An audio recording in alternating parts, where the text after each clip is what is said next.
আভিয়াকে নতুন নতুন কী খাবার দেবো আমার মাথায় সারাক্ষণই এই চিন্তা ঘুরপাক খায়। আপনি যদি আমার মতন হয়ে থাকেন তাহলে আপনার বাচ্চার জন্য খুব ইজিলি তৈরি এই পটেটো নাগেট ফিঙ্গারটা দিতে পারবেন, যেটা একদম সফট এবং 8 মাস বয়স থেকে বাচ্চারা এটা খুব ইজিলি খেতে পারবে। প্রথমে আলু এবং ব্রোকলি প্রয়োজন মতো পানি দিয়ে সেদ্ধ করে নিব। সেদ্ধ হয়ে গেলে আলুর খোসা ছাড়িয়ে আলু এবং ব্রোকলি আমি একসাথে ম্যাশার দিয়ে ম্যাশ করে নিব, যাতে এর মাঝে কোনো ধরনের লাম্পস না থাকে। আলু এবং ব্রোকলি দুইটাই বাচ্চাদের জন্য অনেক হেলদি।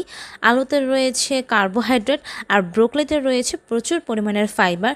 সো দেখুন এই মন্ডটা এরকম হবে, একদম সফট, কোনো ধরনের লাম্পস থাকবে না এর মাঝে।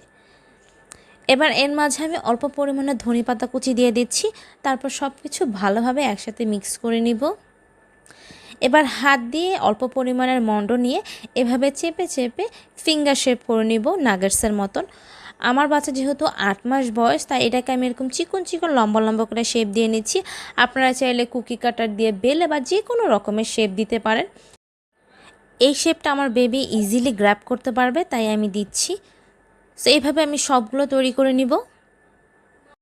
দেখুন আমি সবগুলো নাগেটস তৈরি করে নিয়েছি।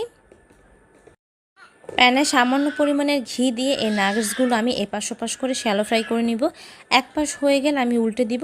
তারপর এভাবে ঘুরিয়ে ঘুরিয়ে আমি নাগেটসগুলোকে এভাবে হালকা ব্রাউন করে ভেজে নেব। সো এই যে নাগেটগুলো ভাজা হয়ে গিয়েছে। এখন আমি আপনাদেরকে একটা নাগেট একটু চেক করে দেখাচ্ছি। দেখুন এটা কতটা সফট, এটা হাত দিয়ে একটু হালকা প্রেস করলে একদম গলে যাবে। সো এটা খুব ইজিলি 8 মাস পর থেকে আপনাদের বাচ্চাদেরকে আপনারা দিতে পারবে এবং এটাতে তাদের চোকিংয়ের কোনো ভয় থাকবে না, তারা খুব ইজিলি এটা খেতে পারবে। সো আশা করছি রেসিপিটা আপনাদের কাছে ভালো লেগেছে।